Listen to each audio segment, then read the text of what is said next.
One city, one team. While the snow has come and gone, city crews are speeding things up. From plows to salt trucks, it's all hands on deck to clear the city roads. We're currently right at our 34, 36 units up and running.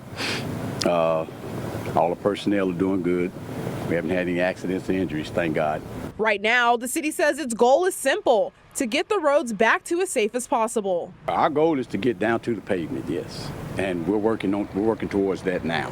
They say the good news so far: no reported accidents or injuries with their crews, but they are asking drivers to give them space. We encourage any of our citizens that are out there, even more so, stand back a couple hundred feet due to there will be salt coming out of the back of the units. Other city departments are stepping in, helping where you walk and keeping bus stops clear. Our maintenance staff have been out treating our bus stops, our BRT stops, and our streetcar stops, ensuring access for our folks to be able to get to those bus stops. A group effort to keep the city safe. It's really one city, one team. City leaders say crews will keep working until those roads are clear. Reporting from Oklahoma City, Shanice Hopkins, KOCO 5 News.